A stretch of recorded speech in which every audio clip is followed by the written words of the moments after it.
Ladies and gentlemen, here it is, the most listened to radio show on the planet. Even the other stations are tuned in too. Check. What up, world? It's the man with the plan, Burt McGurk, aka PR, the King of Hearts, and you are now tuned into Clocking Out, the podcast you listen to when you need to get motivated and inspired to doing bigger and better things. What is going on, everyone? Thank you for tuning in to another episode of Clocking Out. I'm your man with the plan here, Burt McGurk, aka PR, the King of Hearts. And today we have another guest with us. Guest, please introduce yourself. Tell us who you are, where you're from, and give us a little bit of a brief background about yourself. Hi, everyone. I am TheOtherWaffles, aka the Better Waffles or the Crispy Waffles, based off of whose stream you're on. But most people know me by Kaitlyn. I am Soggy Waffles' little sister. And that's kind of how I'm known in the VeeFriends community, but kind of like outside of VeeFriends, I born and raised in Milwaukee, Wisconsin. My husband and I both are middle school teachers in inner city Milwaukee, and we're huge board gamers. Have a huge privilege of being a volleyball coach as well. Very, very busy all the time, but super, super excited to be on here, just hanging out with everybody as well. And what would you say lights you up the most? Would it be teaching, coaching, gaming, or something else? Man, I think it depends on the day. Like, to be 100% honest, some days it's definitely teaching. Last year I had probably the best and the worst year of my life as a teacher, but my 8th grade babies were like that. Those were my kids. And I got to teach them for 4 years, 2 years as their homeroom teacher, which was such a great joy. So having them in my class almost every single day was really great. Some days it's coaching, being able to see girls grow from the time they're 12 to watching them. One of my players who I worked with for like 6 years just got officially committed to play in college, and that's been super cool. Getting like my athletes now like going on to the next level. Other days it's just taking naps. Sometimes that brings me the most joy in life. I think right now that's definitely how I feel. Is I'm very excited to take a nap tomorrow. I already have it scheduled in my day. So being that like you like taking naps, that's like a big thing. When you hear clocking out, like what does that mean to you? Some people, like to me, when I hear it, it's like my sign to like start the next thing, because I feel like I'm clocking out of like what I don't want to do, but then the real work starts of me doing like, you know, podcasting or videography or editing. Like to me, that's real work, and like my 9 to 5 to me is just like something that helps me do what I actually want to do. So when you hear someone say like you're clocking out, or you say like you're clocking out of work, do you feel like, all right, now that's my time to rest? Or do you feel like it doesn't stop and you go from one thing to the next? Like, how is it like with all the things? Because you have a lot of things. You wear a lot of different hats and you're doing a lot. On top of that, you're a wife. So it's like, it's not just like you can focus, like you don't have just kids at home. You have to focus at your own of things going on in your own home yourself. So it's like, how do you manage to balance all that and know when you're supposed to be the teacher, the coach, the wife, and just the regular person who wants to enjoy herself doing board games and just, you know, hanging out or creating content? Like how do you go about that after you get out of work? Very short answer here. I don't. I am like, that's kind of what it is. I am very, very, very thankful. Some of you guys were at the National and got to meet my husband. My husband I'm so blessed to have him in my life. He is the most graceful, most understanding person in the world. And thankfully he's an introvert. So because he's an introvert, he doesn't have the need to constantly be doing things, which is, I'm very thankful for. But going back to like that first question, when I hear clocking out, it means like I'm done for the day. Because currently I'm also back in school right now till December to get my, I'm gonna put last certification. I don't need it, but it's gonna open a lot of doors for me and my family. It's very important for me just to kind of like disconnect from everything, whether it's coaching, whether it's teaching, whether it's whatever it could be. I really want to make sure I'm being present with my husband. Though I have a very, very graceful husband, there's definitely that guilt I feel as a wife because I do so much. But he actually just started podcasting himself. So he just started his new podcast. If you like wrestling, definitely go check it out. Very excited for him with that. So it's all about being graceful, I think, with myself too. I hold myself to very high standards and high expectations. But the more I just remember, okay, I gotta like not look at my phone. Then I can actually disconnect. So teaching wise, where I work, we work in a very different setting. Um, our students and families actually have access to us. I'm going to put 24/7 in there in quotes. So my students and families actually have access to my personal phone number, meaning that if they have questions, yeah, I saw the look there. So if they have questions about homework concerns, they technically speaking can. My rule is you need to email me and I'll call you when I have time. But that's been like the huge thing that I've really strived for in the last 3 years of my teaching career, putting that hard boundary in place. We had back to school registration on Tuesday. I told all my families who were there, if you want to get a hold of me, you email me and I'll call you when I have time. Very thankful they took that very well. When I said I just don't want to be on my phone when I get home, not necessarily saying, hey, I need to get this boundary, but that family time is so important to me. And board gaming is what my husband and I do together. So that's one of the things that we just strive to do as much as possible.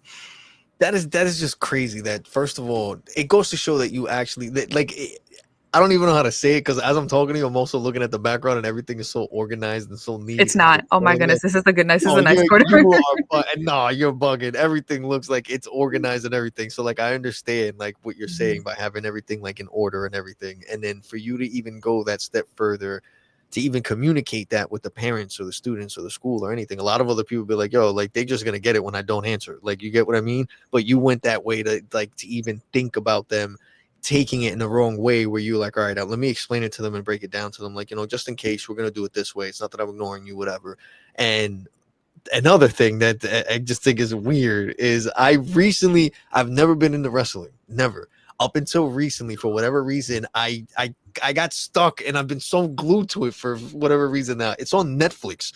And it came up like the behind the scenes documentary thing came up. So good. I got so hooked on just that then I started watching the live events, and then I got so like now I'm so tied up into like the stories and all this shit. Like so I'm familiar with the actual athletes themselves that are in wrestling. I know them by their name because of course who doesn't know John Cena and all, like, you know what I'm saying?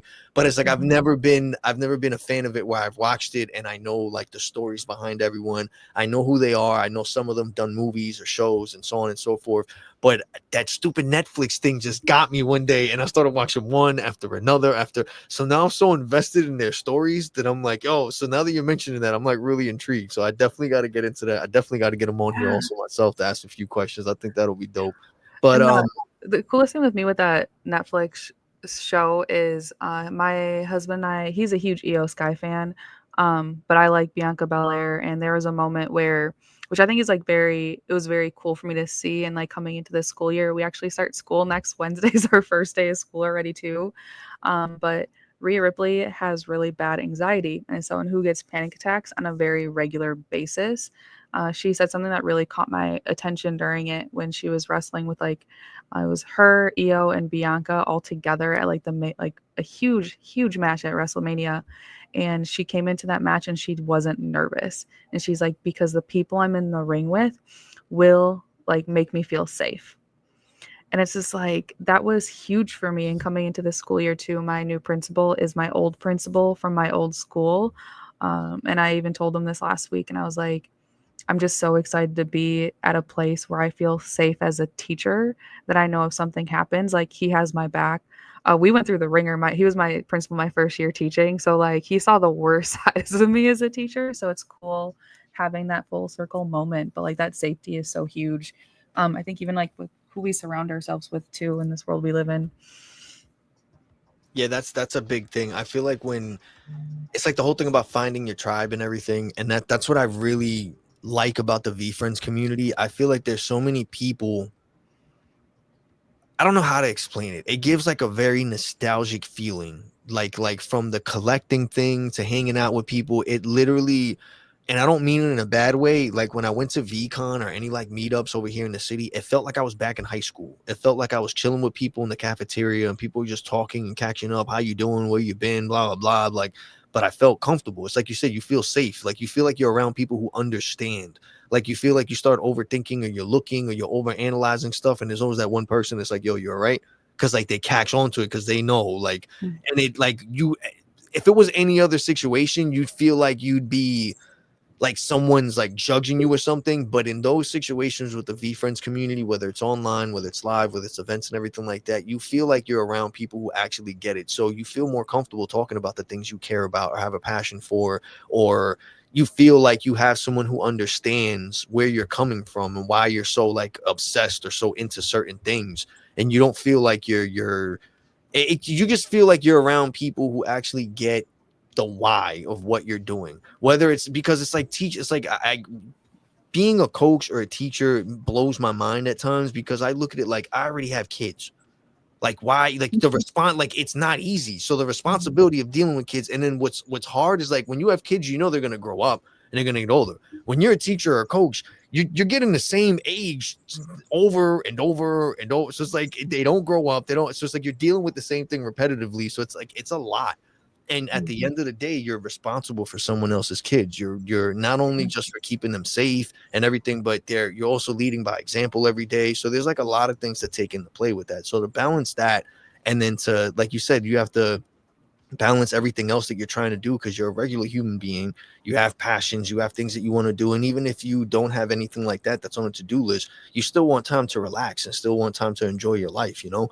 So, and then especially when you have a partner, so things like that are really important as far as having someone who understands. So that's the other thing that I wanted to ask you too, like how is it that you and your husband came to find each other to the point where it's like, because from what I see, you guys are really really similar into like what you guys like you got, and like I don't know, maybe I'm wrong, because like a lot of people make it seem like, oh, like if you only knew when we're married, like I get it, but every time I see you guys and anything, like you guys seem like you're just really cool with each other. Like there's no drama, no nothing. Like you guys are hanging out and like you're joined at the hip. Like both of you, you can tell that both of you have the same interests. You get what I'm saying? Like you can tell Yeah. just by seeing you guys together that it's like you guys have more good days than bad days. You get what I'm saying? Yeah, my husband is so if you have time, and anyone who's in the chat here, there's something called the Clifton Strengths Finder test.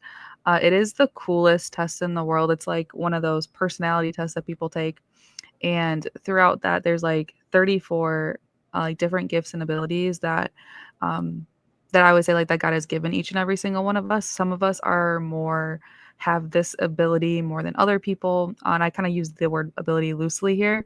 So it's kind of very important to know my 34 to 34 on that list is harmony, conflict, and we're best friends. Like I don't care if people get along. It's like something I really struggled with. Don't forget, Seize the Game is also me too, by the way. I was so confused. It I sounded was like, like, yo, someone said Star Wars Unlimited, and I was like, yeah. I don't want him to think I ignored it. Oh, see, you No, just no, that was confused that me was totally. 100% me. No, you're good. Um, so it's one of those things like knowing that about me, my husband came into my life at a really hard time. So I know like you've talked with my brother already, about my other brother who passed away. So my now husband, I always tell people, I actually just told this, that's why I was laughing. I told this story today. We had a faculty get together and someone asked me like, hey, how did you and your husband meet? And I always say the story, I heard him before I saw him.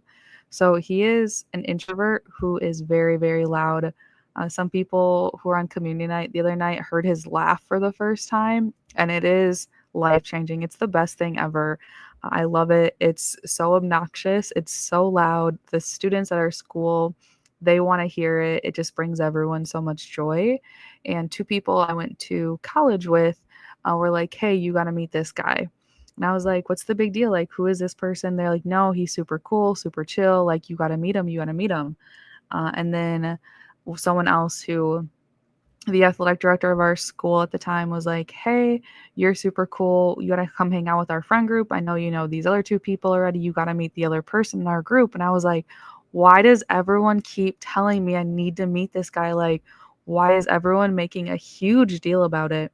So the next day at professional development before school meetings, I went up to him and said, hey, my name is like Kaitlyn. What's yours? And he's like, hi, I'm Robert Caesar, but you can call me Caesar. Like very James Bond like. And then he spilled coffee all over himself too. So it was like the not smoothest thing in the world. But we started talking. He stopped messaging me for 24 hours. And I was like, oh man, I got to shoot my shot with this guy. Like maybe he's talking to somebody else. And I said, hey, you want to go get coffee? He said yes. And then we were kind of like talking. Oh, definitely hid it from a lot of people because was very new. And then he asked me out. Then on my mom's birthday, he met my mom, he met my dad, and he actually met my brother who passed away too. My mom's birthday dinner. Then 4 days later, I get a call from my boss. Yeah, she came into the room and said, "Hey, you gotta leave." So thinking my grandma died, I know you heard part of this story already from like my brother's thing. So for those who are listening, um, went over to the other side of the school and asked his boss, I'm like, "Hey, I think my grandma just died. Um, can Caesar take me home?" And he's just like, "Why?" I'm like, "Well, we're kind of dating." And I'm like, "I'm not in any position to drive right now." We used to work downtown Milwaukee, which isn't like that big compared to like bigger cities. But I just knew with traffic and rush hour, I'm like, I was not going to be able to make it home safely. And so then my dad told him that my brother committed suicide. And then he had to watch me and my entire family find out my brother committed suicide. And that's how we met my other siblings, was that day in my family's living room. Um, and I don't tell that story like kind of like saying like my husband's a really great guy, but I actually gave him a way out that night and saying like, "Hey, I'm going to be a hot mess for the rest of my life. If you don't want to deal with this, like no judgment, we can try it again in 6 months if you're not seeing anyone." I know I'm not going to talk to anybody probably for the next 4 years of my life at this point, but he's like, "No, I'm going to stay." He's like, "If I asked you out, like I'm going to commit to you, like I'm here for the long run." And that was with us dating only within a week of us dating. And so like we kind of look at, we don't have necessarily a lot of conflict because of how we started. We had such a traumatic start to our relationship, not because of us. And then 24 hours later, my grandma died. So it was like a very, like we went through it. But he was at like my brother's funeral, like through everything. Um, and so that was in September. And at that moment too, like I knew, I'm like, "Oh man, I'm in it for the long run. Like I'm gonna marry this man." He didn't know that at that time. He said he's like, "I didn't figure that out till like like December, I think is when he like figured it out." And so we had a very quick engagement. Started dating in September. We were engaged the next April. Long engagement, but it comes into like our hobbies too. We definitely do not have the same hobbies. It looks like it. I'm sports, all about sports, all about volleyball. He is not. I love baseball. He hates baseball, but we do hobbies together because it brings us together. So I didn't even touch a board game till we got engaged. I'm like, "Oh man, I'm about to get engaged, married to this guy. I probably should like figure out what board gaming is again." And I was thinking like, "Oh, it's gonna be like Uno or Monopoly or something." I'm like, "I hate Monopoly." But his board gaming group, do I have? I think I may have it next to me. Yeah, it's a game called Great Western Trail. Super, super complicated game, but it had cows in it. So I played a game with cows, played another game too, and I was like, "Oh, I guess it's not that bad." And so kind of fell in love with the hobby, but it's something that we do together now that I'm very thankful for. Wrestling was not something we used to do together. I actually got one of the few times I got mad with him. We were in Arkansas on a vacation, and he was watching a pay-per-view event with my cousin. Um, and ignoring me on vacation at my aunt's farm. And I was like, I wanted to go do stuff, but he's watching wrestling. And I was so mad. He stopped watching wrestling after that for a little bit. Then he got back into it with the Cody Rhodes Bloodline story. He's a huge Roman Reigns fan, so he started watching that again. And then I don't enjoy wrestling. I enjoy the drama of it. Like I'm here for the drama, but I don't like the wrestling part. So now we watch it together. We have people over every pay-per-view event. Justin Stevensview actually came over a little bit, the last one, since he flights got delayed. So we crashed our house for the night with that. So we're just, it's a family thing now. His dad loves it. His cousin comes over. My family doesn't like it, so they're definitely not there. But it's been really cool just to see how like God has put people in your life at specific times. Like for me, when he came into my life, like I needed somebody to like keep me going to church. And he'd be dragging me to church every Sunday saying, "Dude, you just went through the most traumatic thing in the world. Like you're going to church." And I think that's why we don't have a lot of conflict, is because our marriage is so founded on like our faith that it makes it so beautiful. It's not perfect by all means. Definitely, we do not have a perfect marriage, but we are just so faith driven in a lot of the things that we do that we both know we're not perfect. We walk away from each other when we need to walk away from each other. But at the end of the day, like it's hard to be mad at the person who like was there for me in the hardest moments of my life too.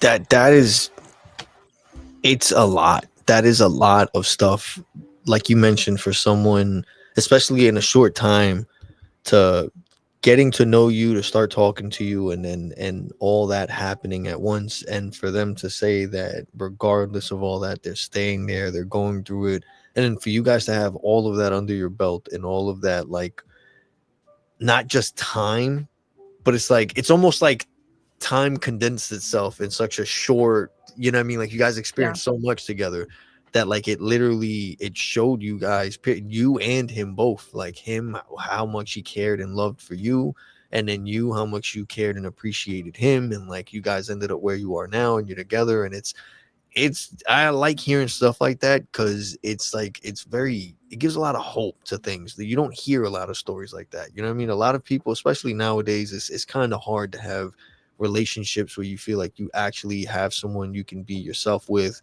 and you know you're not, like, again, with everything else, you're not getting judged, or you don't have to overthink, or I still do, 100%. Still don't yeah, overthink. exactly. Yeah, I'm pretty sure Still everyone does, but it's one of those things where it's like, you know, you have your person. You get what I'm saying? Like, you had like when shit hits the fan, you know you're gonna turn. He's gonna be right there. Like, you don't question it. Before it was a thing like, oh, I don't know, and it's like now, like, you know, for a fact you have that person that's there with you, that's gonna understand when things happen, and yeah, everyone's gonna have their bad days, but it's like you've been through so much. You've been through now. Like, what more? You get what I'm saying? Like, if you Yeah. guys been through that, like whatever's coming next ain't nothing. Like, you get what I'm saying? So like that's like the thing that makes it amazing. And Yeah, then people like sometimes will be like, "Man, you guys went through that to start your relationship." Like that's only exactly, like a week, like not even a week in. And I still remember like because it's awkward. Like oh man, when JJ met my brother, it was one of the most awkward things in the world because it's like also, hey, who is this? My husband's almost 300 pounds, like over 300 pounds too. So it's not like he's a small guy in the house, and I'm crying profusely. My brothers are crying profusely, and they're like, "Hey, hang on a second, I gotta be like a little tough older brother here too, while you are also yeah, doing that." yeah, But it's like it was an awkward meeting that very thankful how close like my husband is with like soggy waffles. They're super in my head, they're like best friends. They're not, but I just would like to say too. And it was yeah, I'm so very thankful he saw me at my worst, and at that point, I'm like, "Well, it's only gonna go up from here, I hope." Like, I don't think I'm gonna be worse than that. So, it's huge blessing. well, you can tell, like, you can see it in your face, you can see it like from what you share about you guys. You guys look very happy, and Thank you. We have our that's most what, days. like, no, and I do, and that's what it's like. I've never, like, all the content that I've seen of both of you guys together and all the things you post. I'm like, damn, man. I was like, they really fucking get along. It's like, and it's like, you would think certain things would slip, and like you watch the videos, you guys, and like things slip, but it just goes to show how much you guys really know each other. You get what I'm saying? How you guys get along, and it's just like, Yeah, for better or for worse. I told this story so he's actually we work at the same school. He's actually my educational assistant-ish. So, I'm technically his boss in a way, but he knows also what drives me insane. So, he'll come in my classroom and purposely start clicking pens. And I'm just like, you're worse than my 7th and 8th grade students. So that's the other thing, like, because we work together. And it's just like the kids find it hilarious. Like a lot of our kids are coming from single mom homes, so they don't get to see like have like what a marriage looks like, and they get to see us, and they just see us messing around. Also, we have the two strictest classrooms, so it's a very like wait, we have to be really strict, but you guys are messing around. He's pranking all of my coworkers all the time. And they're like, how come you don't get pranked at school? I'm like, because I get it at home, guys. You don't understand. That is my life of pranks all the time. So he's a huge prankster. For better or for worse, if you have stuff, you may find a random chicken in one of your things if you come up oh right nah, next to me. that's crazy. Yeah, you See, say but that it's until you see, find a but, chicken in your stuff. that's the thing though. Like, that's, you either got to be really crazy or really in love. You get what I'm saying? So it's like things like that. Like it's to someone else who'd be like, "What the hell?" But to you, it's like, "Yeah, I know, I love him." Like you know what I'm saying? Like no one understands it, but you get it. You get what I'm saying? Yeah, and I've had to learn, I'm a very jealous person. So he's just very friendly, very introverted, but it's hard in some cases when we started working together. Even the kids in one moment, they're like, "Oh, so and so's flirting with your man. What are you gonna do about it?" And I was like, "No, it's fine." In my head, I'm like, "I'm gonna kill you. I'm gonna kill you. I'm gonna kill you. I'm gonna kill you." So it's like it's a hard balance that we've had to learn, with both of us too. I had a lot of guy friends, keyword there had, but like also respecting that boundary too. Like, okay, like, yep, now we're married. We need to, even though both of us are very big on, I will never plan another wedding in my life. That is, I'm very big on that. So we both jokingly say, "That's why we're never leaving each other because of because of that reason." Like we say that out of love, of course, but it's just something we both had to learn how to also be okay with, like, our personalities of extrovert, I'm friends with everybody, and he's just like, I'm gonna be messing around with everybody, not flirting with everybody. No, that's understandable. But that's the thing. At least you guys actually have that open communication where you could talk about things like that, and it doesn't turn into like a fight or nothing. It's a thing where you both understand. Listen, you have a way, I have a way. You're clearly one way, I'm clearly gonna think one way. Mhm. I need to let you know. You gotta like, and it's not a thing where it's like, oh, you know what, I can't deal with this. You know, to the fact that this person means something to you enough that you're willing to try and understand and try and put it in a way where it's like, all right, I know you're not doing it intentionally to hurt me, but at the same time, it's something I'm not cool with. But I gotta understand that you're gonna be you, and it's just the person you are, and I fell in love with you like because of that. So it's like the fact that you guys talk about those things, like those things are big. Like a lot of, it's me, and I have two kids. I've been with someone, I've lived with someone, and like I've gone through all that. It's not easy to be that open with someone. First of all, it's not easy to be in a relationship with someone and work with them. That's the first Yeah, thing. 100%. Because I've tried it, and it doesn't work. I mean, at least I can't say for anyone. Clearly, it's working. You get what I'm saying? But it's like there's a lot of things that come into play. So the fact that you could have had all these things that you're mentioning could have been against you both, and instead it worked towards your favor. And that's like the thing that I find crazy, because it's like so many other people get in similar situations and they decide to either just abandon it and just like walk away from it. And it just goes to show, like, yeah, like you're always gonna go through some difficult situations or whatever. But at the same time, it's like, how much do you really want it, and does it really mean anything to you where you can't put in the effort to make it work, or understand it or something. So you're going through all the motions and everything like that, and it's just been doing nothing but making your relationship stronger, and just reassuring you that you made the right choice in the person that you have in this journey with you. And that's just it. Like I said, it's great to see. And the fact that you even mentioned that you're in school and your kids that don't really have that firsthand get to see it in school, that's another thing I really like. So one, you're showing that you really care, and you're aware of your surroundings, that who's, like, again, you're leading by example, you know what I'm saying? And all these kids are seeing it, and it's just showing how much of a good person you are, because again, a lot of other people wouldn't even think of it like that. They wouldn't care. They just be like, whatever, kids are here, I don't care, my man's here, so. And Yeah, it's not yeah, easy to deal with, especially in school, like.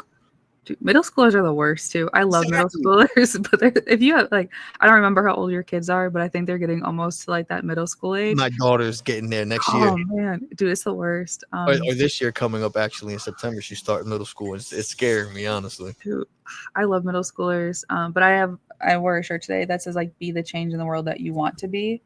I think is what it is, and that's kind of something like my mantra that I live by. Like, especially being someone who is white working with students who aren't white, like, that's something like we really value, being like a multiracial couple too. Like, my husband isn't white, he's African American, he's Native American, he a little bit of German in there, he a little bit of everything. And so, like, we really value to, like, just being that example for our kids. One of my babies even, like, wrote me the cutest thank you note, and he's like, "Thank you for welcoming me into your family." And that's kind of the thing that cried profusely as I read that note, but it's that hard work that we do. And my husband would admit it as much as I do. Like, he loves those students as much as I do. And it's like we do it because of, like, what God has done for us. Like, we get to work at a Christian school where we get to share about Jesus every day. Even on the worst days, it's like, oh man, like I tell myself like I need more Jesus than anybody in this room, and that's why we get to do what we get to do. It's why we have huge blessing of our marriage is all because of Jesus. Like without him, I'd be lost. I'm already a mess. I need something a little bit consistent in my life, and he's that consistency like we both need every single day. No, I agree with you. I'm not even gonna lie. For a long time, up until recently, that I was the type of person that I felt like I shouldn't bother God because I felt like whatever was going on was something that I can take care of. Like there's a million things going on. I'm gonna bother praying God because I don't like my job. Like you get what I'm saying? Like it was things like that I'd be like, no, no, no. And then literally it just got to the point that I just started getting fed up with things and I felt like I tried everything. And it went to just talking to myself to then realizing that I wasn't talking to myself. Like I was just lying, making it seem like I was because I didn't want to admit that I was asking God for help. And the more and more that I did that, and I was honest about like that I wasn't happy and I didn't like how things were going and that I needed help, I started seeing things like it felt weird, like just things just started happening. You know what I mean? Like I'd be stressing about not having enough money and opportunities would come for me to make more money. I would start stressing about not being comfortable at work or something, and then or overthinking, feeling like people were judging me and stuff, and then like situations would happen that people would show that that wasn't the case and that they weren't judging me at all and they were actually looking out for me. Like, but it was things that would happen without me really like it would just happen. And in my mind, the only thing that I can think of is like I'm talking to God and somebody's listening to me because I don't believe in coincidences. And then at the same time, little by little, I started noticing like I would go from dreading the thought of going to sleep or waking up to do everything all over again. And it literally just got to the point where I started realizing I get to go to see my kids. I get to do this. I get like it just randomly. I just started realizing that my thoughts went from being negative or this and that to just randomly. I started noticing other things that I didn't notice before. And I truly believe it was because of that, because I started turning to God. I started going to church, like, and I'm not the person that does that. And I noticed that the more and more I was doing that, it is weird as it is, but it's something that all of us, I think, need. We try. A lot of it gets like I don't know how to explain it, but we're made to feel like it's bad to say that we don't know what to do or that we're gonna try going to church or talk to God or something. But that seems weird to some people, and a lot of people want to normalize, oh, go see a psychiatrist or go take medication or go. But to say that you want to go and pray or you want to, people look at it some type of way. And I was one of those people that I looked at it like, what are you gonna do? You're talking to yourself, you're not. And that's what I started realizing. I would say that as an excuse, but I realized that there's something's out there. I don't know how to explain it, call it magic, whatever. I honestly know that there's something out there that listens to me, that cares about me, that shows that I'm not alone and that everything happens for a reason, you know? And it's one of those things that I'm really like, even hearing you talk about it, when people talk about it, it makes me feel good because I'm like, yo, I used to feel kind of crazy because it's a feeling like I'm like, yo, no one's gonna understand if I say this. They're like, yeah, okay, you're just crazy, you're overthinking, whatever. But it's like I really feel like since I really started being more open to it and understanding it and going to church and talking more openly to other people and just accepting things how they are has a lot to do with that, and my life has changed for the better. So I do agree with you on that. It is something that a lot of us still need. um Yeah, like you said before too, like going back to like the VeeFriends community, like that's kind of how we connected is like I think that's how you and my brother connected and I kind of hop in like when I have some time too. I think so often we as people like we are people, whether we're an introvert, whether we're an extrovert, whether you believe in that or not, we need a community around us. And I think that's the beauty of like that VeeFriends community. When I got back from like the national, I was really lonely when I got back home, and not because my husband was like recording his podcast with our friend, and I was like upstairs. I think like I'm recovering from surgery still, and so I'm like still kind of like slowly going through like my day to day, and I just sat there and I just debated. I was like, man, I just saw all these people in Chicago, but I like also felt like I couldn't reach out to any of them. Even though I just saw you in person, like, man, I need someone to talk to right now. Like it was super lonely. I'm like, but that's what you said. Like there's one person who's always listening. And it's also me telling myself like, hey, if I text this person, like, even though it's 11 o'clock at night, they also live on the West Coast. So they're still, there's only like 7 o'clock over there. Like they're still awake. But like that community, like when you find it, it's great. And we're very thankful that we, like, our church community is so like awesome. Like I love our church, but then like now we have VeeFriends too, where I sent like Anne a message, like Anne and I love Anne. Anne's like the sister I've always wanted, but like I can text Anne back and she texts me back like, Keith from Arkansas, like, dude, he's like that uncle I've always wanted, like gives the best hugs in the world. Volleyball stuff, I'll text like Brofit, and like Brofit like helped me through things because we have those connections. And it's like such a beautiful thing that God puts people in your life when you need it. A huge like Bible verse I've been going back to is like, for such a time as this, from like Esther. Like God puts people in your life for such a time as this. You are in the position you're in for whatever reason. We may not know it at this moment, but in 10 years from now, you're going to be like, oh man, that's why I was in that job I didn't like. That's why I was in this relationship that went really rough. And it's for such a time as this, is we're never going to understand. And I've come to the point where I'm a control person, but I'm like, you know what? It's all going to go downhill from here. But like, it's not my hands, it's God's hands all at work, which I think when you said like, what does clocking out mean to you? And like, and to me, I think even just talking through for like this last little bit, it's like just letting go and just letting God. I'm like, you know what? I'm off the clock at this moment, but maybe I'll get something done.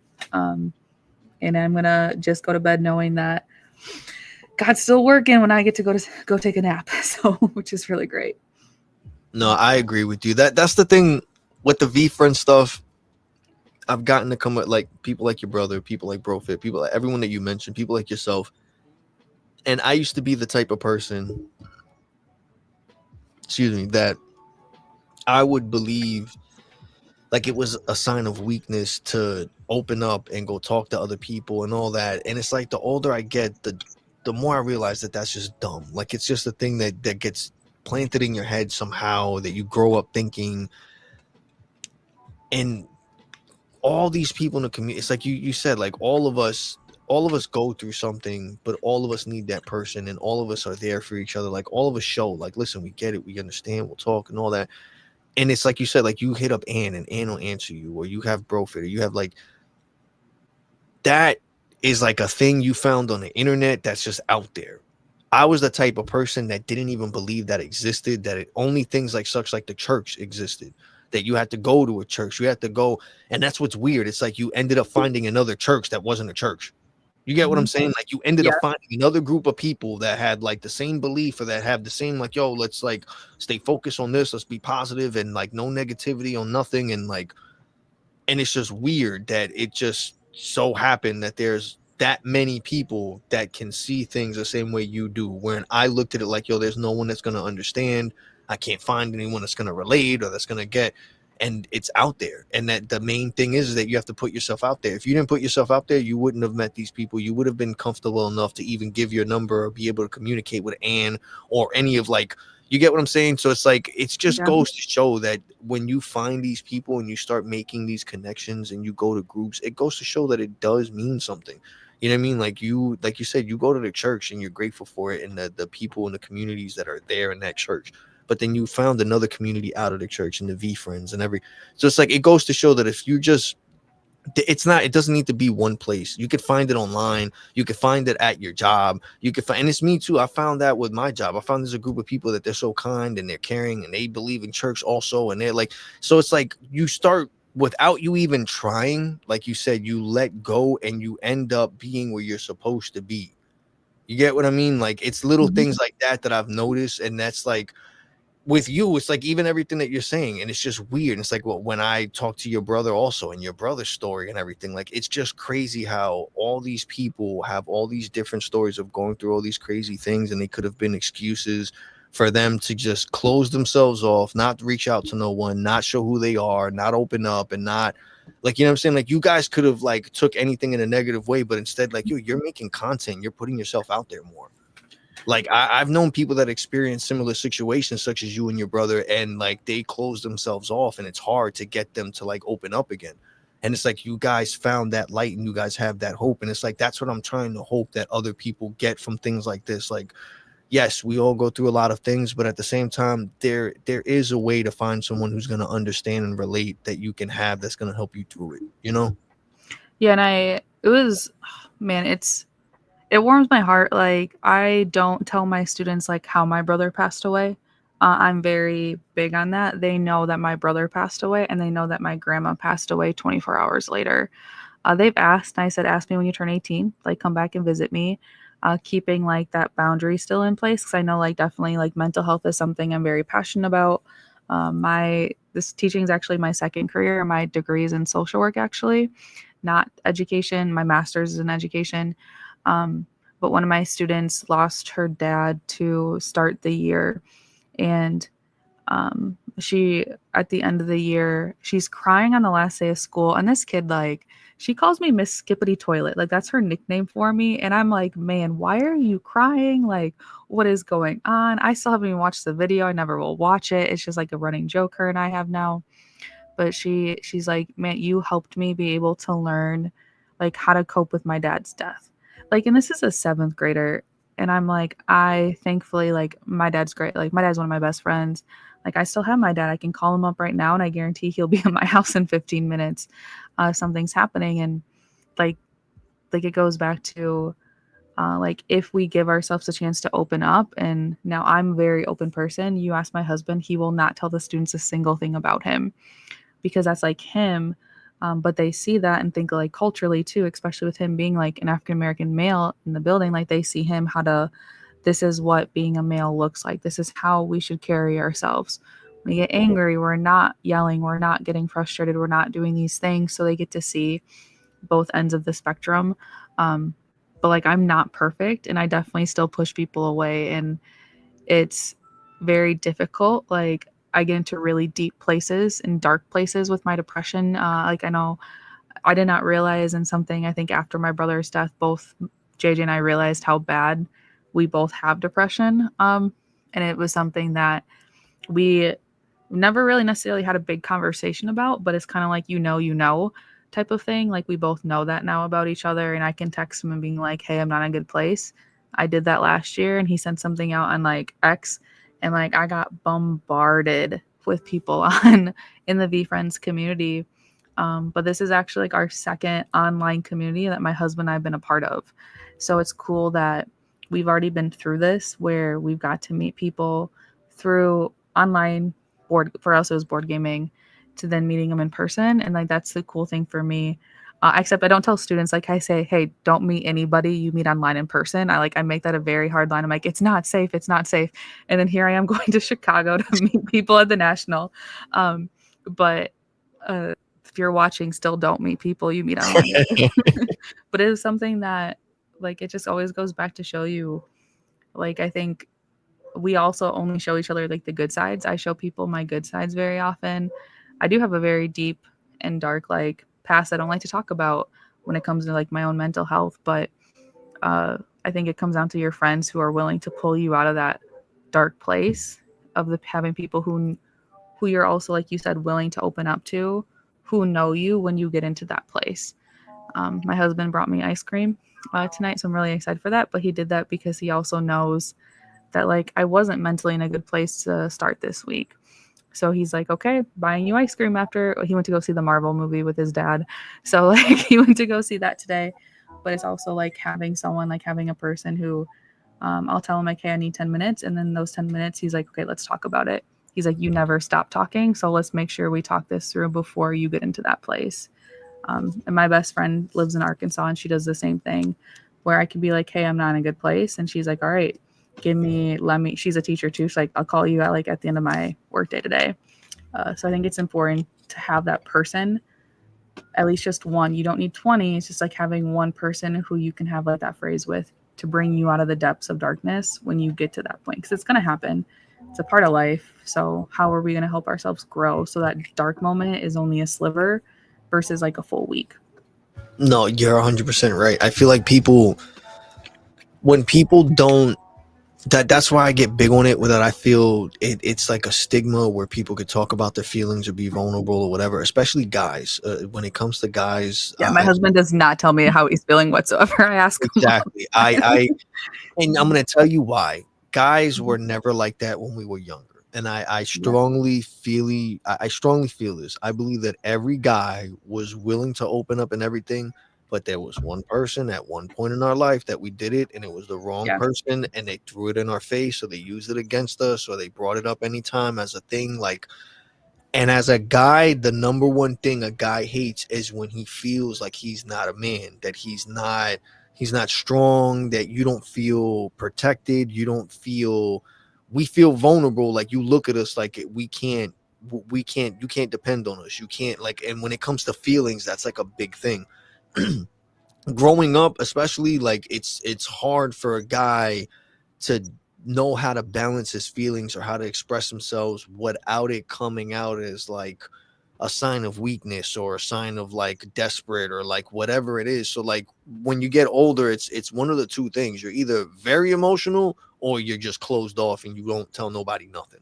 And a lot of the chance nowadays, they're closed off and they don't tell nobody nothing, which is why, like, a lot of times there's a lot of people that get stressed out and they'll spaz out and things happen, or they get into arguments, and a lot of people just look at it like, oh, it's just a guy being mad, and but a lot of the times they don't ask, and it's not always just a guy, anyone in general, they don't sit there and take the time to think, what was it that pushed this person to that point to get that upset, or to just have this attitude where they don't care no more and they're not showing emotion and they're not, all that comes into play. So it's like, you mentioning all that, and then like also leading by example, and other people, we think of that, we think of who's watching us, whether it's kids, whether it's friends, whether it's families, loved ones, a person we're in a relationship.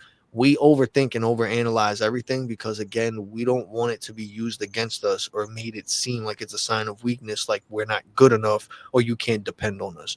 Every guy wants someone to depend on them and look at them like, yo, like, they got me, they'll take care of me, they'll protect me, like, I don't have nothing to worry about, they're here. That's what every guy wants to be, whether it's for their kids, whether it's for their partner, whether it's for their family, their mom, whatever. They want to be the person that's like, you don't have nothing to worry about, I'm here. So it's hard when, especially nowadays, it's looked upon as like a problem. Oh my god, I'm sorry, there's a lawnmower. Nice. I love lawnmowers. Hold on, give me 1 second, let me close this. Mm-hmm.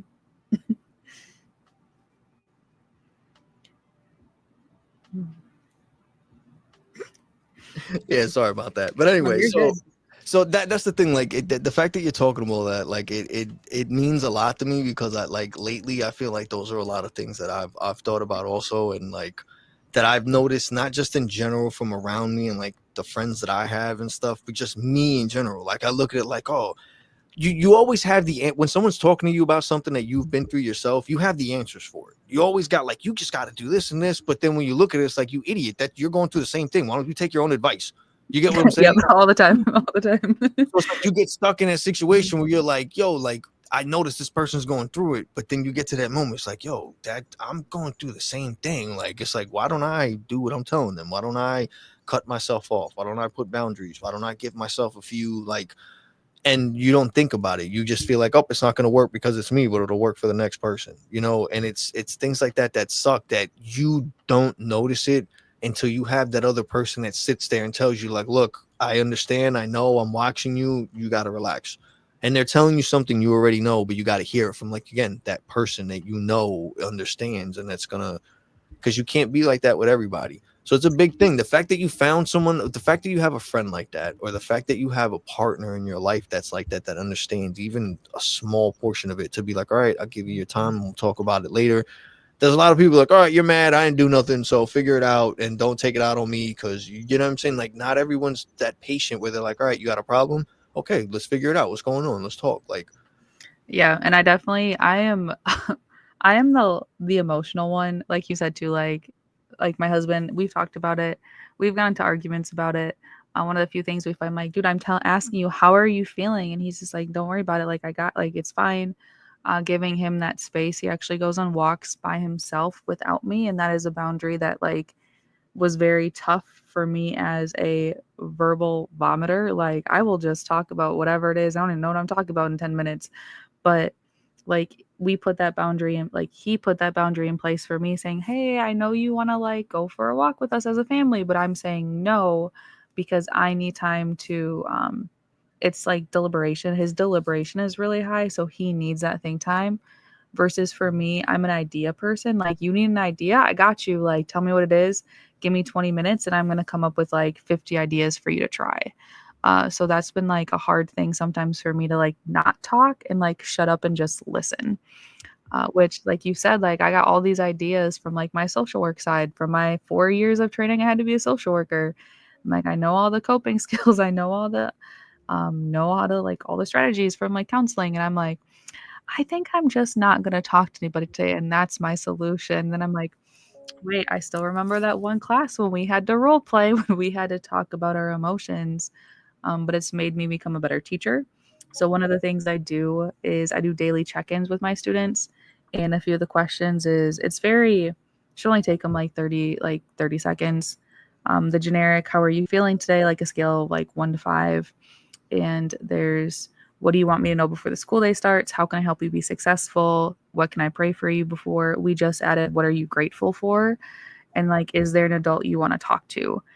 Some kids just write no for every single answer. And like, it's so funny because I'm like, you didn't read any of the questions I said, you just put no down. But for the kids who take it seriously, like it goes such a long way because you see them, they're like, okay, like this is my chance. It's a chance where they can tell me what they need, especially for my boys. My boys actually use it better than I think some of my girls do. My girls tell me about the social media drama that happened last night that I don't care about, versus the boys will be like, hey, like this happened yesterday. And I'm like, all right, sweet. We'll talk about it when nobody else is around. And I'll like make them stay up in my room for lunch that day because I need to talk to them about like an assignment they need to redo, but giving them that safe place of not saying a word. One of my boys stood in the corner of my room and acted like my bodyguard every single day for 3 weeks, because he just needed to be in my room away from people who weren't going to ask him what was wrong. We all knew something was wrong. And then he finally told me after 3 weeks, and he's just like, this is what's going on at home. And I'm like, but it took him 3 weeks to like know that he was ready to like articulate what he wanted to say too. He didn't know what he's feeling. I'm like, dude, as a 30-year-old, I don't know what I'm feeling half the time either until I like talk it through. But like you said, sometimes, especially for I think young men, it's like giving them the time to be able to figure out what they're feeling rather than also putting those feelings into their brain saying, oh, it looks like you're mad as you clench your fist. Like, nope, that's actually sadness because you just lost this person last night or like this thing happened. But they need that time to process, which is really, really challenging for me. Like, that's probably my biggest struggle is I have no patience whatsoever. So for me, I'm like, dude, let's figure it out. I figured out like 6 days ago, but then giving them that space to be able to figure out what they're feeling. And then the bigger thing is, why are you feeling this way? And I'm not perfect at it. I fail at it very often. But very thankful my students are very, very graceful with me. Like maybe when I do cross that boundary a little too much or push too hard, um, some students like you need to do that, but then others it's like, all right, I'll see you in 4 weeks when you're like, hey, remember when you asked me what was wrong 4 weeks ago? This is what was bothering me. I'm like, that's such a big deal. But 4 weeks later, they're able to like process because trauma also hits home for differently for all of us too. So, with everything that you're telling me, I want to get back to a few questions real quick because you're saying that you don't have like from anything to anxiety or stress or not having patience or nothing. You are a social worker and everything. With all of that, knowing that you would be dealing with kids, and of course, kids aren't easy. Why would you choose to be a teacher? With all of you could have went any other way. Like why? Oh Because man, it sounds like you love it, but it sounds some like days, you yeah. love it. It's more of because of the fact that you're with kids. Like you just because you care about them. You get what I'm saying? It's not because of anything of the actual job as far as like teaching, which not to say you don't care about it, but it seems like you could have done anything else. And it's like everything that you're saying that you feel like you have a problem with would have been like, okay, so you shouldn't be around kids or be responsible for this and this. Just focus on yourself. What made you be like, you know what, I'm gonna be a teacher? So 2 months before I graduated my undergrad with a degree in social work, I was at the end of my internship doing school social work. I loved it. Loved being a school social worker. It was great. My intern supervisor was like the biggest blessing in my life. And I had a really rough senior year of college. I almost got kicked out of college. That's a story for a different day. But She knew I was going through stuff at school, and she sat me down. I was like, "Hey, we got to talk." And if you ever had a job before and your boss is like, "We need to talk," it was like, shoot, I'm about to get fired. I'm like, I need this to graduate. And the internship I was working at, I got not guilted into teaching a class, but the situation that happened, um, a lot of things were said that should not have been said. So they kind of asked me to step up and like help a little bit. And a lot of the kids in the class were like kids I was seeing in like the social work side of it, but they needed just like a clean slate for 20 minutes. So I actually got to teach a devotion to them for about 20 minutes a day during my internship. That same time, one of my good friends, still to this day, Kevin, I hate you so much for this. He voluntold me. I was teaching a class my senior year of college while balancing an internship with Christian life.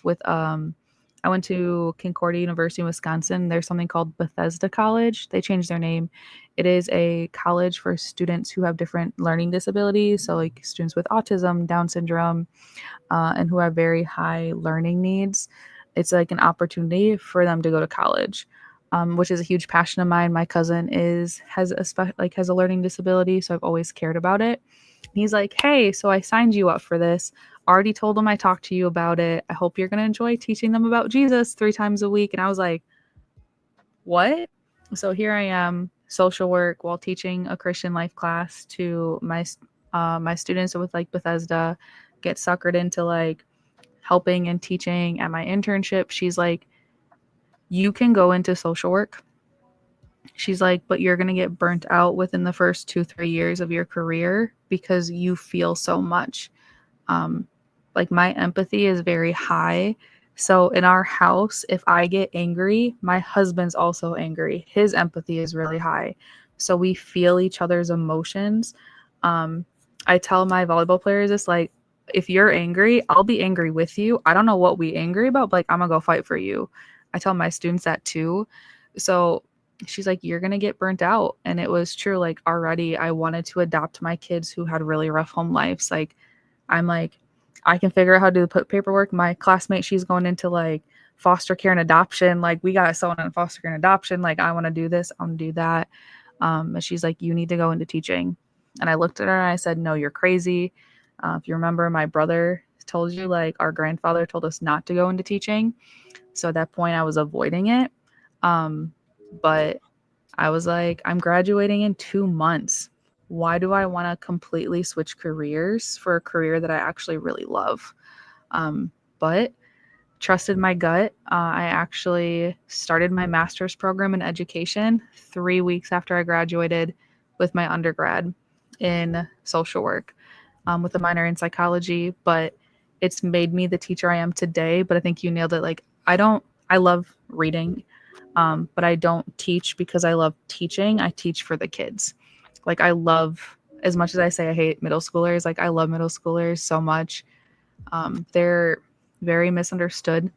They smell so bad, especially the boys. They smell ridiculously bad, but it's also the age I feel like where they have a voice and they haven't learned how to use it yet. So I love being that teacher, teaching reading and writing. I get to give them a voice in my room of where it's like, "Hey, this is a safe place. Don't ruin my safe place, but you're free to say what you want to say in here as long as it's school appropriate. But let's work together to teach you how to use your voice appropriately." And so it's been a huge blessing, but I'm also very passionate about inner city education. I will never, probably, I say will never. I probably will only work at a city working with low income students. Like, that's my passion. Um, I will never work at like a very high income school because like my passion is working with like kids who've also been through a lot of trauma in their life. And if you know a lot about Milwaukee, like we have a lot of violence in our city. So it's like, I love working in this city because somebody needs to be there to like listen for kids. So I get to do social work in a classroom with kids. But my internship person, she was very big. She's like, "You can work with one kid." And but like, if you know anything about like counseling and social work within school, parent permission has to happen. I can't call myself a social worker because I don't have like the license for it, but I get to use my social work strategies and be like that safe person for now 25 kids rather than just like my 4 clients I was working with. And so that's kind of like the biggest push when she told it, like she explained it that way for me. And I was like, oh, and the kids I was working with just had a teacher tell like, hey, I'm quitting because you guys are all terrible people. As like 4th graders, that's what their teacher told them. And I was like I was ready. I'm like, okay, let me take my earrings off real quick. Like, let's go type of thing. And I'm like, what did you just say? But Exactly. that's what the kids are hearing in some places. And I'm like, man, if I can have a classroom where it's not like that, I'm like, then that's how I can change the city. Is just being one small safe place for them. And like my attendance is really high in my class also because if you miss my class, you have tons of work you got to make up. But it's for a lot of times it's because it's a safe place for kids. You can tell in everything that you're saying that you actually care about the kids. Like it oozes out of you that you can just tell you have like that motherly thing that like everything that you're saying about the kids, like any other teacher, like I've spoken, I'm a parent, I've spoken to teachers, like, and You you can can tell. tell the ones that Yeah. actually care, like, you know, the ones that'll go with like wet wipes and clean the kid and oh he fell and I got a band-aid in my bag or something, and then there's That's the other not ones me. that are If you like, fall, I yes. tell suck it up. Suck it up if you fall in my classrooms. We don't get band-aids out for everything. But you know that you're doing it because it's not because you're like you don't care. You're just doing it like yo, like you're trying to teach them something, and you're doing it in a way like it's a positive thing for them. You get what I'm saying? You're trying to help them be independent. You're trying to help them grow. You're trying to help them just mature, but you're doing it in a way like you care about their future. You care about what they're doing, what they're consuming, what they're learning, like all that stuff. And you can tell because there's other teachers that they'll fake the funk and they'll say the old typical, yes, kids are our future and and all this other. But you can tell by the way they express themselves or they talk about certain things if they actually care. And you can tell you actually care. That's the crazy shit. Like you'll sit there and be like, oh, I'm stressed and I don't have patience and all. But it's like you're saying a lot of all this you don't have, but you're dealing with a lot of stuff that requires all of that. You know what I mean? Like even down to like the figures, like you say I don't understand how you paint those figures or you have the patience to deal with that because I would lose my mind. Look at it. Yeah, But you see the I detail will on say that? my husband painted that one. I can't. Things like that, I just like I would spray the whole thing one color because I'm that impatient. I would not be able to do individual little. No, I can't. It's just like all those things, and then just in general, because it's for anyone who doesn't understand what it's like being a teacher. Because I'm not a teacher, but I can just tell because I know a few of them. I look at it like you working at a job where you have consistent customers coming to you and bothering you nonstop. One will bother you one day about this one, but then the next day another customer will come and bother you about the same thing that you just finished. And it's like it doesn't stop and it keeps going. Like you're literally asking not only to try and teach something that they're really not interested in, that you know they don't care about, but then you have to be concerned about if they're in a good mood, if everything's okay, if they're paying attention, if they're in a safe place, if they're like it's a lot more than just, you know, doing your job. You're really like you're stepping in as a parent. Like it's the truth. You know what I mean? Like they're depending on you while they're in school. You're responsible for them, and it's a lot more than you just teaching them ABCs and the colors. You know? I'm so thankful I don't teach kindergarten anymore. But like I appreciate you saying that. I think I was very proud of myself. Last year was the first year I could tell my husband and be like, hey, I feel like I'm a really great teacher. Like if you look at the data, I hate standardized testing, but we have to do it. We don't have to as a private school, but we still choose to do it to like hold us accountable. Like my kids grow 200% in my class. Like that means we do like 2 years worth of learning in one school year. And like very often, like I don't say that because I'm a great teacher, but it's like these kids are now buying it. My phrase is you need to own your education. And like that's the phrase I tell my kids all the time. But it's like it's taking me so long to get to where I'm at. But it's not me. It's like always going back to like it's what's God doing through me in my classroom. I could never work at a public school because if someone makes me angry, I can like there's such a power in being like saying like, hey, I'm not perfect, asking a kid for forgiveness when I fall short. Like, hey, I really just kind of clapped back at you when you clapped at me first. Like, that's not an excuse as me as an adult. Let's work through it. Like, I forgive you, like just as Jesus forgives us when we fall short too. And I think that's that difference for us is like for me is why I can have patience. My dog's about to go crazy too, because my husband just got home, but it's because of what Jesus does through me. We love because of what Christ did. Like we've had so many coworkers leave our school and they like don't love the mission. And if you don't love the mission, you're never gonna love it. The hardest thing about teaching is not the kids, it's the parents, is what I will say. But at the end of the day, like getting called racist every day last year was very tough for me from like some situations that happened. And I'm like, man, if you guys even know, like if you even knew, but I'm like, it's for the kids. It's for the kids. It's for the kids, not for me. It's not a reflection of me or what I believe, but it's for the kids. It's for the kids. My patience is still trash. Like I definitely text my husband, I'm like, hey, step in for a little bit while I go like scream in the back hallway for a little bit.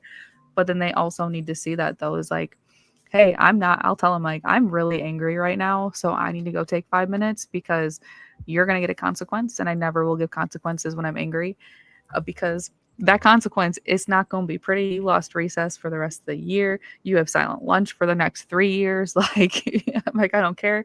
I know the high school you're going to. Like, I have friends who work at that school. Like, man, but it's reminding myself, like, okay, stop. You're angry. Tell them you're mad so they can be like, oh, what I also did has a consequence. And I also made that person, whether or not I'm there. I don't like the word authority. I am highly against that word in the classroom, authority. Um, but I'm going to tell them, you really made me angry. I'm going to take 5 minutes before I have this conversation with you. So I'm not angry, and my intentions aren't to make you just as angry as you made me to. See, but all of that I feel like is why you have such a great rapport with the kids, why they're excelling the way that they are.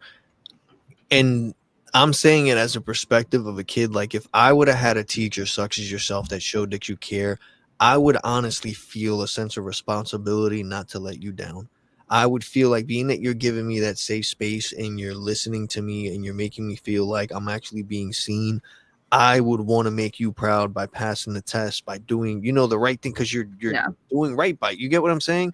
So I think like that goes to that shows a lot. That shows a lot. Kids, there's no lying in kids when They see through especially garbage. They're so easy. Like they will see through fakeness exactly, so and they won't quickly. hesitate to say it. They don't care. They'll Mhm. tell you if you stink or you're ugly or you're Yep. acting up or what. They're All the gonna time. say it. They're not gonna hold. They don't care. They're like, I don't care who's around. I don't like it. I don't like you. That's it. So it's like the fact that you and it's to have kids do things like test or just behave or whatever, any of those things, to have any of that type of respect when it comes to it, especially in school, it says a lot about you. It says a lot about you. So you're definitely doing a lot Yeah. of good things, Thank man. you. I as myself as a parent appreciate that there's someone out you, that someone such as yourself that's out there like you, that's that cares. You know what I mean? Another person that is a teacher also that I've spoken to, and he shows how much he cares about his students through a lot of things that he does, and you can tell it spews out of him also, is Tim Livingston. Him Mhm. also, he's another one that when he talks about his kids, and he's even not online, he'll share like artwork and things with me that his kids does, and you can tell that it means something to him because he gets like really into it and it's emotional to him. Like and it's like, I love that. I love seeing that there are people out there that exist. I tend to sometimes, I feel like myself, I get like hyper emotional about things because it reminds me of moments when I was a kid and I'm like, damn, I wish I had that. I wish I had a teacher like that. I wish I had a friend like that. I wish I knew that this existed when I was young and I can have like that safe, comfortable thing. Like, and I feel like it's a lot more out there now because of social media. But what's hard is it's finding the people who are actually genuine about it compared to the people who are doing it because it's like the thing to do now for clicks and likes and comments and to sell stuff and all this. So it's hard to see who's being real or not. So it's like after you spend some time, it's like you said, it's like the kid that was in the corner being your bodyguard. After some time, he got comfortable enough and he saw that you actually cared, that he felt like, you know what, maybe I can tell this person what's really bothering me, what's going on, and you know, I Yeah. can actually find someone who cares. So it's no different than with the communities and everything. After some time, you start realizing what's real. You realize the ones that are faking the funk and the ones who are actually like, okay, like I understand and I'm actually trying to listen and I'm actually like, and it's the same in life, man. So the fact that you're actually out there and you're putting the effort to give that to kids, not just once, not just twice, not one kid, not once a week, but you're doing it consistently over the years and stuff, you know what I mean? And you know that it's gonna, you know, it's not gonna change. You know, next year you're gonna get a new batch of kids and it's gonna be a new, and you already know that you're expecting. Oh yeah, oh yeah, next And that's Wednesday. the thing, and it hasn't scared you. And that's the other thing, it's happening soon for you. Me, I got like over here in New York, we got like another month. Like we don't do it until like the middle of like September or something like that. So well, we also finished. I will say we finished Memorial Day weekend in May, so like we're done in May. But like one of the things you said though too is like kids really can tell, and I will say like honestly, not every kid buys into my teaching style. It is a man. Very thankful. I have a mentor who's currently working at my school. Who her and I had like a really good heart to heart 2 years ago now, where she's like, hey, just as a heads up, like I'm noticing this, kids are noticing this too, like you're off, like let's talk about it. And that was actually a student's parent at the time, so I had like her son in my class, and like we had a 40-minute parent teacher conference that should have taken 2 minutes because her son's an angel, but it took us that long. But it was someone who cared enough about me to have a really tough conversation of saying like, hey, don't change your expectations, but you need to also be aware of your emotions, of things going on at home, because we had a really rough patch at home a few years ago too, that I was then bringing that into work with me. So I always credit like my first principal, who gets to be my new principal again, him, and then my coworker who had that tough conversation that no one else was willing to have. Because like you said though, like my husband can tell me something, I'll be like, dude, whatever. Like you're just saying that, like you know me, you just spent all the time with me. But it was someone coming from someone who did it out of love. Because we all need to grow, we all need to learn, and I think that's what makes teaching a good thing. And I think you see the best teachers are the teachers who can handle feedback that's given to them in a very respectful way. um, had other feedback from other people that I'm like, you don't have my intentions here, and my belief is very high. So if I believe something, like, I don't care what you say, I don't care how much evidence you have, I don't agree with you, like, whatever. But it's when I can see they're having a tough conversation with me out of love, then that's when I can feel like I can make growth as a person too, versus the fakeness that you mentioned that kids see right through it. Middle schoolers have told me that my outfit is trash. And I'm like, that's fine. I got ready in 5 minutes this morning. Like, I don't care either. Like, I told them, like, I'm married. I have no one to impress in this building. Like, whatever, guys. But it's, dude, middle schoolers are the worst, but I love them. I hate, trust me, my daughter. It's my Oh, daughter, man. man, and not I don't know. I kind of look at it like maybe it's because she's a girl that she's a little more sassy, but she's at that age now where she just like, you It's know, the like they back talk boys. without knowing they back talk. And then my son too. My son's starting to get that. He's about to be 10, but he's starting to get to that age where he's like, he swears, and I have to look at him sometimes like, boy, if you don't stop. But I know it's at the age where they're testing the waters. You get what I'm saying? Where they're Oh, yeah. forgetting that they're Oh, talking to yeah. their parents, so they slip and they talk to you like they're talking to their friends or something, or they give you an attitude, and then you're like, what? And they're like, it's like, yeah.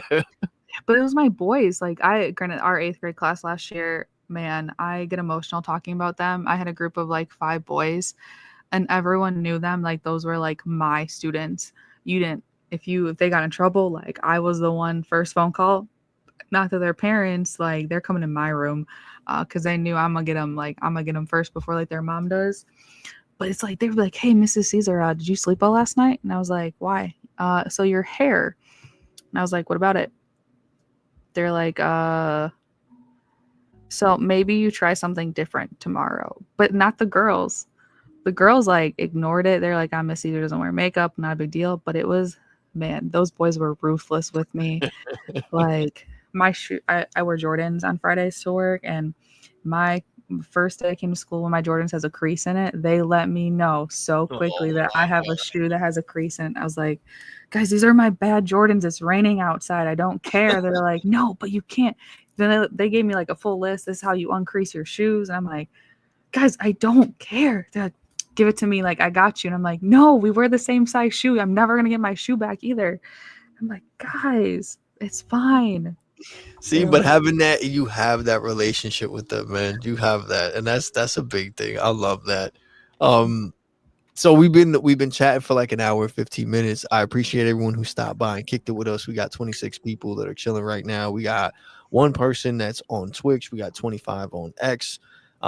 Shout out to MP for sharing the stream. Shout out to Brian Miller for sharing the stream. I truly appreciate it. Kaitlyn, thank you so much for coming on yeah, here, spending time with me. I want to respect your time. I know it's Friday. I know your husband just got home, so I want to make we sure aren't that you doing guys anything have. tonight. Yeah.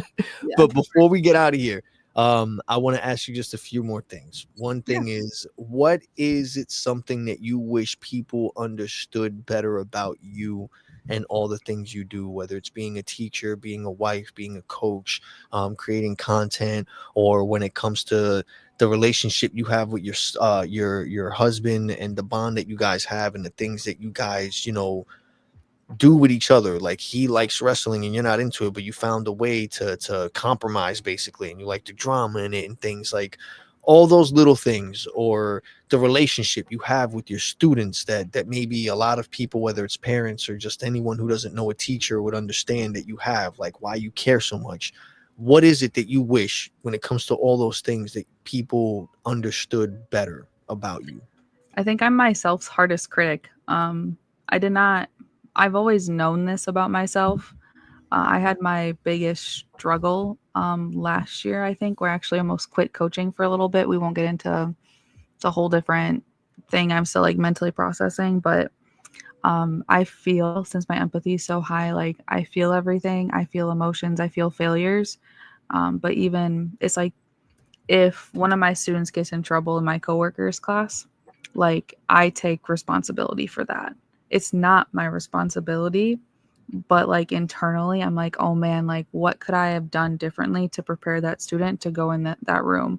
Um, and that makes it really tough when some of those things happen, because I hold myself to such a high standard that I come across sometimes as really, like, I think online I'm actually a lot better with it versus in person. If I come off as very standoffish, it's my command is very high. I like to control things, but it's because I know as soon as I like open up and break that barrier a little bit with people around me, then I'm like, you're gonna see all my failures. I don't necessarily want people to see that side of me, but I think that's something that I've grown in. I've learned how to handle a little bit more. But this all sounds really great. It sounds like this is perfect. This is perfect. It's not. Like, if you could just see what's going on in my head, like after a school day, like, man, my kids get in trouble in different teachers' class. Like that day on the car ride home, it's a really rough car ride home for me, because it's how people then say things back to me. Like, oh man, like your class today was so bad in my class. And I'm like, but like, I wasn't there. I wasn't there. I was teaching somebody else. But like, I internalize that, to the point where it's probably not healthy either. Same thing in coaching. We lose a match, man. Um, it's a rough car ride home for me, because I'm like, what did I do wrong as a coach? Some cases we just got beat. It's fine, but in other cases, then like I hear the noise, I hear all the negative comments that parents say, that like not more so, it's more so parents and athletes, but what this person said or that person said, like I feel that, and it's like, shoot, what am I doing wrong? So that's probably the biggest thing that, uh, the older I get, the more I wish people understood. I like, that's what I go through. So those comments that you say, necessarily, like, give me the feedback, but where's your intentionality with it? Because if it's to hurt me, you definitely did. Versus, are you saying it to help me become a better person? Or are you saying it to bring me down? Because very often I'm always taking it as that you're saying it to bring me down. Exactly. And I believe a lot of people do. I myself am a person that struggle with that same exact thing, and I overthink. I overanalyze everything. And it's not necessarily because of me, but I always worry about how certain decisions I've made or didn't make affect the next person. that's associated with me or that's in a situation because of me. It's like you said, like you're the coach, you're the teacher, and you ask yourself, like, I'm the one that was supposed to prepare them before they walked into that room. Did I do a good job? So it's like I totally understand with you, because if things go bad, you have that thing in the back of your head, like, did I do enough? Did I was what I did the right thing, the wrong thing? That I, you know what I'm saying? You feel like you let people down and it weighs heavy on you. And I struggle with that as well. What I want to ask you next is that, being that you said all that, for anyone else who might be struggling with a similar thing such as that, whether it's stress, anxiety, lack of patience, judgment, or anything like that, what are some things that you would recommend that you feel help you, that you think other people can utilize themselves in their life that'll help them with the same type of situations? Something that I think Brofit, shout out Brofit, Brian Lang says all the time to me, you gotta know your worth, man. Like we talk about the VeeFriends community. I mentioned like my board gaming community we have. Didn't really get to talk about that much tonight, but like that community is huge. I think the more we value ourselves and like for like the beautiful people that God has made us to be with all the gifts and talents we have, not saying like being super prideful in them, but it always goes back to if you're surrounding yourself with people, whether you can control it or not, with people who are constantly bringing you down and like devaluing your thoughts, your ideas, your gifts, your talents, then it's time to also like leave. I think it's really scary to leave, but like I say that I have a friend of mine is trying to like convince me to work at our school right now for next school year, and I keep going back. I'm like, I have to know my worth, and whether or not, like, God only knows where I'm going to end up teaching next year, whether it's my same school, whether it's a different school. But it comes back to like, if I don't feel valued as a person, and not as a teacher, not as a coach, not as whatever your career in here, and this is the big thing for me, it's you need to know your worth as a human being and a valuable like creation of God, not as a insert your career, but as a person. My principal told me, he's like, I missed working with you because you are a great person. He didn't say he missed working with me because I was a great teacher, but rather he like knows my character, he knows my heart, and that meant more to me than any other compliment I think I've ever gotten in my teaching career, because he knows my heart. Um, and I think that's a huge reminder, I think, for us all. Like, you are valuable. Someone died for you. Like, believe it or not, like Jesus died for you in the cross.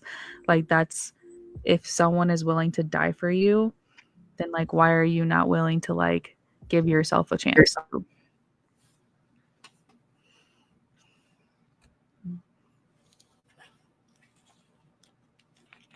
I think you muted yourself.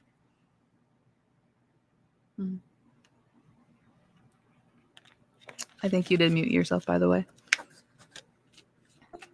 Can you hear me now? I can't hear you now. You said the whole thing about God and everything, and I hit the table and I got loose a cord or something like that. I'm Yeah. sorry about that, but yes, No, you're good. because I agree with you. I totally agree with you. I think about that a lot.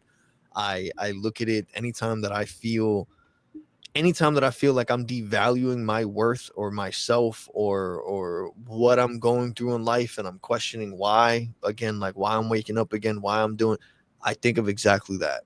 There is a person that died for me for some reason and gave his life and went through hell for a reason. Literally, yeah, literally went through hell for you for 3 days. Literally, like, and I think about, like, again, it wasn't something where like I went to, like, I go to church and everything, and it's one of those things, like, yeah, as a kid you know the story, you know everything, but as an adult you look at it completely different.